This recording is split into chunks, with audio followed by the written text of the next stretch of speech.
It is good to be here. Welcome to the affirmative action portion of tonight's show. Yeah, like you said, I am known as the world's funniest cop, because have you guys ever met a cop with a sense of humor? No, that's about as rare as a crackhead with a credit card. Come on. A cop with a sense of humor is crazy. Oftentimes when I tell people that I'm a cop in a comic, they look at me confused, much like the Amish at Best Buy. Yeah. But I've been a police officer 16 years. I'm from Detroit originally, and a lot of times when I tell people from Detroit, often they assume that I grew up poor. I did not. My parents had money, which made it hard for me to be angry at the white man because he was our accountant. Went to private school, and that's why I talk like this. But I graduated from public school, which was difficult for me, because whenever kids would say, Dwayne, where's your crib at? I was like, my mother threw that out a long time ago. And I'm not your typical comic from Detroit either. Most comics from Detroit all have a stage name. You know, like Foolish or Kool-Aid or White Chocolate. Yeah. I don't have that. I also don't have what those brothers have, warrants for their arrest. But being a cop in a comic is kind of hard, though, because, you know, as a comedian, a lot of times I come up with material and like to try it out, you know, whenever I get an opportunity. Like the other day, I pulled over this car, and before I could even walk up on him, he was screaming out the window, "Why'd you stop me?" I was like, dude, I got this new joke I want to try out. Check it out, right? Yeah, he didn't think it was funny, so I gave him a ticket. Should have laughed, jackass. But anyway, but no, man, it's a real good job, man. I really enjoy doing that, man. I really do. But I'm just thinking that people are just too politically correct, you know? Like recently, a lot of times on the job, I'll stop and get some coffee during the day, and I go to my favorite coffee shop called Beaners, but they changed the name to Big B's because Beaners was offensive to Mexicans. I guess Cracker Barrel just don't care, do they, huh? And I hate that being political. I hate being called an Africa, okay?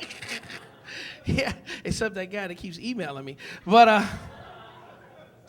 we're all Americans, man. It's all good, man. It's all good. But I like to play practical jokes on my day job, you know, because a lot of times when I'm doing comedy in clubs, I usually don't get home till late at night because, you know, you get off work, you're doing shows, and you got to drive home doing 90 miles an hour because I can. And but the other night, I got pulled over by some guys that I work with, and it's kind of cool because I don't get to see the midnight shift much.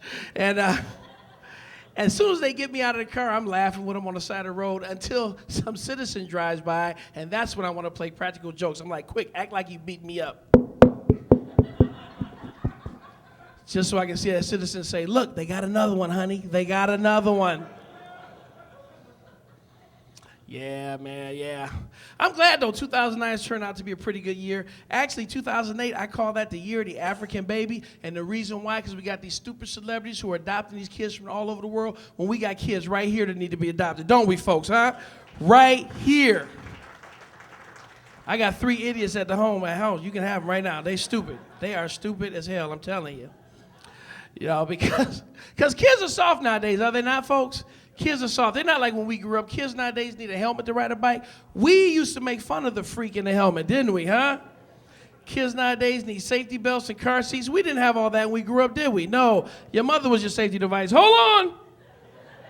Boom, hit your head against that windshield. You won't do that again. And we didn't have time out, did we, folks? No, we had time to get knocked the heck out, didn't we, huh? And we need to go back to those days, because that's why we got these stupid celebrities like your Lindsay Lohans and your Angelina Jolie's out there. You know what I'm talking about, man. I feel bad, too, man. Paris Hilton got arrested last year, man. She didn't deserve to get arrested. All she needed was a good spanking from me. But nobody asked me.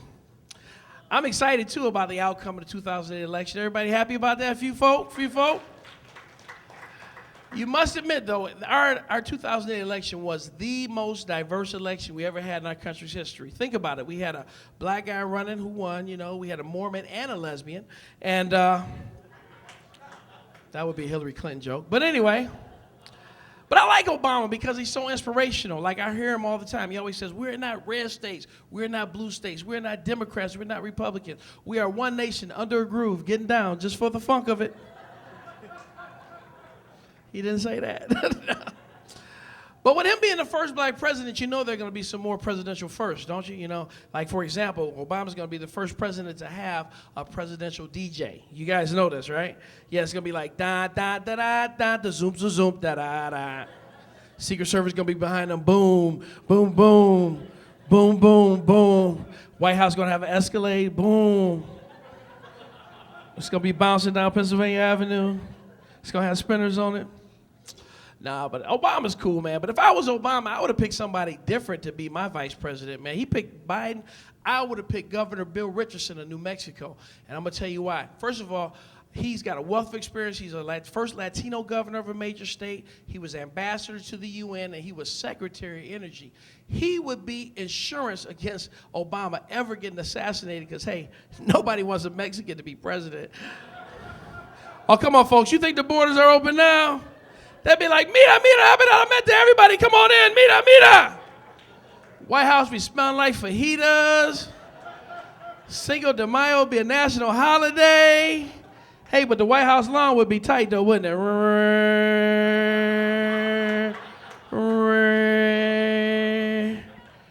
That was so wrong. Hey, that was wrong, though. Hopefully I didn't offend any Mexicans in the house. They're probably not here because they're working. But one other thing I am going to miss about the election, I'm going to miss the commercials, you know? I really love the commercials during the election. Like, for example, Hillary Clinton had a great commercial out called the Red Phone commercial. Like, who is going to answer the phone in the White House at 3 o'clock in the morning? Well, I'm going to tell you right now, if McCain would have got in, you know who would answer the phone? He would, because he's so old, he would have been up already going to the bathroom. And if Hillary was to get in, who would answer the phone? Bill, that's right. Yeah, because he'll just be getting back from the bar talking about, what's up? But now that Obama got in, guess who's going to answer the phone at 3 o'clock in the morning? Nobody, because black people, we don't answer the phone. It may be Rent-A-Center wanting their stuff back. Yeah, that was wrong, wasn't it? Yeah. Hey, just because it's inappropriate don't mean it ain't funny. And, nah, man, I was in St. Louis doing a show. I ran into a buddy of mine I hadn't seen in years. I said, hey, man, what have you been up to? He says, Dwayne, I just got back from India. Have you ever been there? I'm like, no, but whenever I call Dell service support for my computer, yeah, for some reason you seem to get Bombay, don't you, huh? It is ridiculous. You call up there, it's like, hello, thank you for calling Dell service support. My name is Larry, and I'll be here to help you.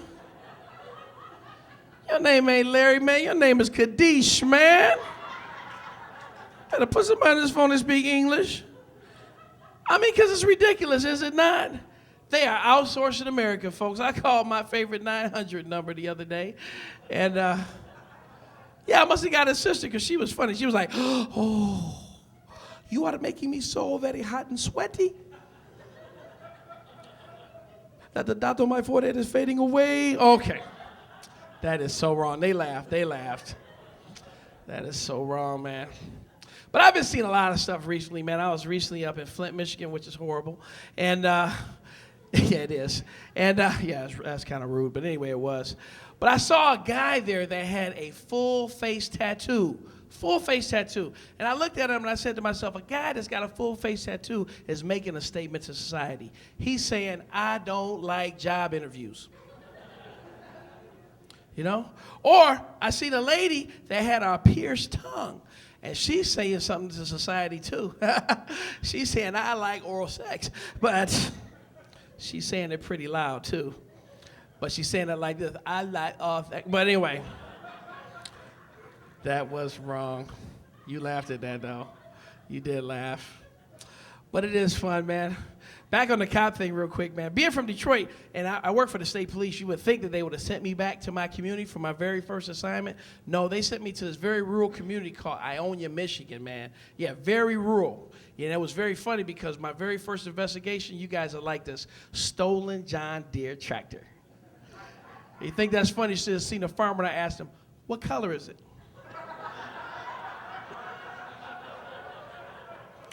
Ha, ha, ha, ha. The black guy didn't know, okay?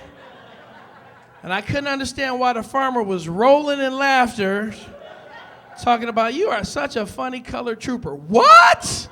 Hey, my name is Dwayne Gill. You guys have been a pleasure.